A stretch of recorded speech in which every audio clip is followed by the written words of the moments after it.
Hi friends, welcome back. Friends, ये है मेरे पास पिक्सपैक रे गोल्ड प्रोजेक्टर जो कि करीब 9 मंथ से मैं यूज़ कर रहा हूँ। अभी तक ये काफ़ी बढ़िया काम कर रहा है। मुझे अभी तक इसमें कोई भी प्रॉब्लम देखने को नहीं मिली है। लेकिन और भी बहुत सारे लोगों ने ये सेम प्रोजेक्टर परचेज़ किया है, जिसमें से कुछ लोगों को इसमें नो सिग्नल की प्रॉब्लम आ रही है। यानी कि इसके एचडीएमआई पोर्ट में अगर वो फायर टीवी स्टिक कनेक्ट करते हैं या फिर कोई अदर एंड्रॉयड बॉक्स कनेक्ट करते हैं और जब भी प्रोजेक्टर को ऑन करते हैं तो फिर स्क्रीन पे नो सिग्नल की प्रॉब्लम उन्हें दिखती है। लेकिन फिर से वो फायर टीवी स्टिक निकालकर दोबारा लगा देते हैं तो वो प्रॉब्लम दूर हो जाती है। स्क्रीन पे फायर टीवी स्टिक की जो होम स्क्रीन है वो नजर आने लगती है। तो आज के इस वीडियो में मैं आपको इस प्रोजेक्टर की इसी प्रॉब्लम के बारे में बताने वाला हूं और उसका सॉल्यूशन भी मैं आपको बताऊंगा। अगर आपके पास में ये प्रोजेक्टर है और आपको भी सेम प्रॉब्लम आ रही है तो फिर ये वीडियो आप एंड तक जरूर देखें। यहाँ पर मैं पहले आपको वो कमेंट दिखा देता हूँ जो कि लोगों ने मुझे भेजे हैं। जैसे कि पहला कमेंट यहाँ पर आया है रामेश्वर चंद नायक जी का। ये लिखते हैं कि सर, पिक्सपैक रे गोल्ड लिया, फायर टीवी स्टिक 4K लगाते हैं तो जब भी ऑन करते हैं तो नो सिग्नल आता है, फायर टीवी निकाल कर फिर से लगाना पड़ता है, क्या प्रोजेक्टर में कोई डिफेक्ट है, बताइए सर। ऐसा ही एक सेम क्वेश्चन और आया है सोनू कुमार जी का। ये लिखते हैं कि Pixpack Ray Gold Pro, no signal problem, HDMI port में डिफेक्ट है भाई, वीडियो बनाकर बताओ इस पे। तो देखिए, पिक्सपैक रे गोल्ड का मेरे पास में जो ये यूनिट है 9 मंथ से मैं यूज़ कर रहा हूँ और जब से मेरे पास में ये आया है तब से ही मैंने इसके साथ fire TV stick 4K max से कनेक्ट की हुई है। ये यहाँ पर आप देख सकते हैं। तो ये fire TV stick 4K max लगातार मैं इसके साथ में यूज़ कर रहा हूँ। तो मुझे भी ये प्रॉब्लम आती है कि प्रोजेक्टर को मैं ऑन करता हूँ, फायर टीवी स्टिक मेरी कनेक्ट रहती है और जैसे ही जिस एचडीएमआई पोर्ट एचडीएमआई 1 या 2 में मैंने फायर टीवी स्टिक लगाई है उसको मैं सिलेक्ट करता हूँ तो मुझे भी नो सिग्नल की प्रॉब्लम आती है। तो चलिए मैं पहले आपको स्क्रीन पे दिखाता हूँ किस तरीके की प्रॉब्लम इसमें आती है और उसका सोल्यूशन भी यहाँ पर मैं आपको बता दूंगा ताकि बार बार आपको फायर टीवी स्टिक निकाल के दोबारा ना लगानी पड़े। इसमें कोई खर्चा नहीं होने वाला है, कोई इसको खोलने की ज़रूरत आपको नहीं पड़ेगी, कोई रिपेयर करने की ज़रूरत नहीं पड़ेगी और इसमें कोई डिफेक्ट भी नहीं है। तो चलिए पहले मैं आपको स्क्रीन पे दिखाता हूँ। तो चलिए मैं प्रोजेक्टर को करता हूँ ऑन। तो यहाँ पर ये पिक्सपैक रे गोल्ड की होम स्क्रीन है। चलिए यहाँ पर इनपुट सोर्स वाला जो बटन रिमोट में दिया गया है उसको मैं प्रेस करता हूँ तो यहाँ पर आप देखेंगे HDMI 1 जो है यहाँ पे ग्लो कर रहा है, यानी कि HDMI 1 में मैंने फायर टीवी स्टिक कनेक्ट की हुई है। ये HDMI 2 है और यहाँ पर ये USB है। मैं यहाँ पर HDMI 1 सिलेक्ट करता हूँ तो अभी यहाँ पर आप देखेंगे कि HDMI 1 मैंने सिलेक्ट किया है और स्क्रीन पे नो सिग्नल और वीक सिग्नल लिखा हुआ आ रहा है और मैं आपको दिखाता हूँ कि फायर टीवी स्टिक जो है वो यहाँ पे कनेक्टेड है। तो देखेंगे ये फायर टीवी स्टिक यहाँ पर कनेक्ट की हुई है मैंने HDMI 1 में।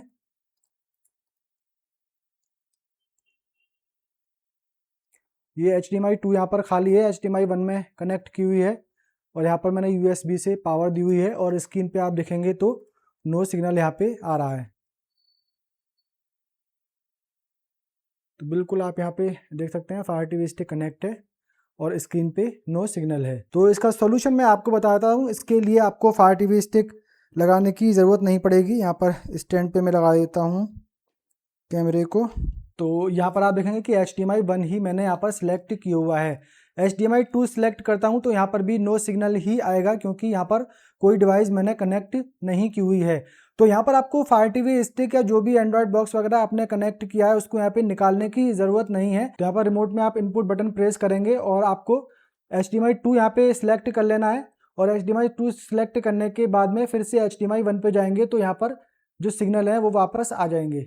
तो यहाँ पर ये अब सिग्नल इस पे आ गए हैं और मैं HDMI 2 पे जाऊँगा तो अभी भी यहाँ पर ये नो सिग्नल ही दिखाएगा क्योंकि यहाँ पर HDMI 2 में कोई भी मैंने सिलेक्ट नहीं किया हुआ है और यहाँ पर HDMI 1 में अब सिग्नल हमारे आ गए हैं। तो यहाँ पे फायर टीवी स्टिक को निकालने की ज़रूरत नहीं है। कभी कभी नो सिग्नल प्रॉब्लम आती है तो जब भी प्रॉब्लम अगर आपको आएगी तो आपने अगर HDMI 1 में डिवाइस कनेक्ट की हुई है तो HDMI 2 पहले आप सिलेक्ट कर लें और उसके बाद फिर से HDMI 1 कर लें। और अगर HDMI 2 पे आपने फायर टीवी स्टिक लगाई हुई है और यहाँ पर भी आपको नो सिग्नल आ रहा है तो फिर आप HDMI 1 सिलेक्ट कर लेंगे और फिर से HDMI 2 सिलेक्ट कर देंगे तो आपके सिग्नल आ जाएंगे। मतलब एक बार आपको यहाँ पर चेंज करके देख लेना है और फिर उसके बाद में यहाँ पर सिग्नल आ जाते हैं। अब अभी यहाँ पर मैं प्रोजेक्टर को ऑफ कर देता हूँ। इसकी बिल्कुल पावर ऑफ करूँगा, रिमोट से इसे ऑफ नहीं करूँगा, इसकी पावर ही ऑफ कर दूंगा और फिर इसको दोबारा ऑन करके देखते हैं क्या ये प्रॉब्लम आती है फिर से या नहीं आती है। Alexa, home theatre of.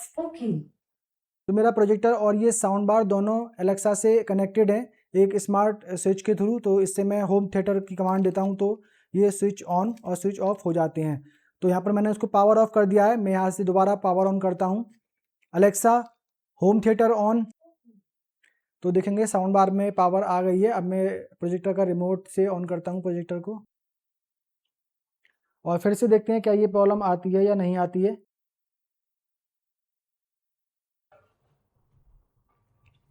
तो ये फिर से होम स्क्रीन आ गई है। रिमोट में हम इनपुट बटन प्रेस करते हैं जो यहाँ पर टॉप राइट में दिया है। HDMI 1 सिलेक्ट करते हैं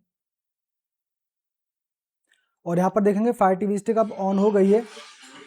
अब यहाँ पे जो फायर टीवी स्टिक है वो डायरेक्टली ऑन हो गई है। यहाँ पे नो सिग्नल की प्रॉब्लम नहीं आई है। तो ये नो सिग्नल की प्रॉब्लम जो है वो कभी कभी आती है। तो अभी भी देखेंगे HDMI 1 में ही यहाँ पर सिलेक्ट किया हुआ है, और HDMI 2 पे अगर मैं जाता हूँ तो यहाँ पर नो सिग्नल ही आएगा और HDMI 1 में हमारी फायर टीवी स्टिक आ जाती है। और यहाँ पर ये आप देख सकते हैं कि वही सेम फायर टीवी स्टिक मैंने यहाँ पर ये लगाई हुई है HDMI 1 में। HDMI 2 खाली है, USB से पावर दी है और यहाँ पर ये फायर टीवी स्टिक हमारी चल रही है। तो फ्रेंड्स यहाँ पर आपने देख लिया है कि किस तरीके से आप बिना फायर टीवी स्टिक को निकाले हुए नो सिग्नल की प्रॉब्लम को दूर कर सकते हैं। अभी नो सिग्नल की जो प्रॉब्लम है वो कभी कभी आती है, कभी कभी नहीं आती है। तो जब भी आती है तो इस तरीके से आप उसको ठीक कर सकते हैं। आपको समझ आ ही गया होगा। तो I think पिक्सपैक Ray gold projector में ये कोई डिफेक्ट या प्रॉब्लम नहीं है। इस तरीके की चीज़ें मुझे और भी प्रोजेक्टर में देखने को मिली हैं। जैसे कि मेरे पास में ऑन AK6 है, तो उसमें भी कभी कभी नो सिग्नल की प्रॉब्लम आती थी, तो उसमें भी मुझे सेम ही प्रोसेस करना पड़ता था, तो वो ठीक हो जाती थी। दूसरे और भी प्रोजेक्टर मैंने टेस्ट किए तो उनमें भी मुझे नो सिग्नल की प्रॉब्लम देखने को मिली है। तो ये कोई बड़ा डिफेक्ट या कोई मेजर प्रॉब्लम ऐसी नहीं है। ये सिंपली आप रिमोट से बस HDMI पोर्ट को स्विच करके और दोबारा अपने मेन HDMI पोर्ट पे स्विच करके आप इस प्रॉब्लम से बाहर आ सकते हैं। प्रोजेक्टर नो डाउट काफ़ी बढ़िया है, काफ़ी बढ़िया ब्राइटनेस, काफ़ी बढ़िया पिक्चर क्वालिटी वगैरह इसमें मिल जाती है। और ये projector fully sealed optical engine के साथ आता है। इसमें कोई डस्ट जाने का इशू भी नहीं है। लेकिन फिर भी मैंने काफ़ी लोगों की रिक्वेस्ट आ रही थी कि इसकी डस्ट क्लीन कैसे करना है, उसका प्रोसेस बताइए। हालांकि 9 मंथ से मैं इसे यूज़ कर रहा हूँ, अभी तक इसमें बिल्कुल भी डस्ट नहीं आई है। मैंने इसे पूरा खोलकर इसका डिस्प्ले निकाल कर, पोलराइजर ग्लास निकाल कर किस तरीके से आप इसको खोल सकते हैं, डस्ट क्लीन कर सकते हैं, उसका पूरा प्रोसेस स्टेप बाय स्टेप मैंने अपने सेकंड चैनल TST टेक पे वीडियो अपलोड किया है, तो वो आप वहाँ से देख सकते हैं। डेफिनेटली आप इजीली इसे खोल पाएंगे और इसकी डस्ट क्लीन वगैरह कर पाएंगे। लेकिन मुझे नहीं लगता कि 3-4 साल तक आपको डस्ट क्लीन करने की ज़रूरत इसमें पड़ने वाली है, क्योंकि 9 मंथ बहुत ज़्यादा यूज़ करने के बाद भी इसमें डस्ट का इशू नहीं आया है। तो इस वीडियो में फिलहाल इतना ही। ये नो सिग्नल की प्रॉब्लम जो लग रही थी, तो ये कोई प्रॉब्लम नहीं है। इसे इस तरीके से जैसे मैंने बताया ऐसे आप ठीक कर सकते हैं। वीडियो अगर पसंद आया हो तो वीडियो को लाइक कर दीजिए, शेयर कर दीजिए। अगर आपने पहली बार हमारे चैनल पर विजिट किया है, चैनल को सब्सक्राइब कर लीजिए, बेल आइकन को भी प्रेस कर दीजिए। मिलते हैं किसी अगले वीडियो में, तब तक के लिए बाय बाय।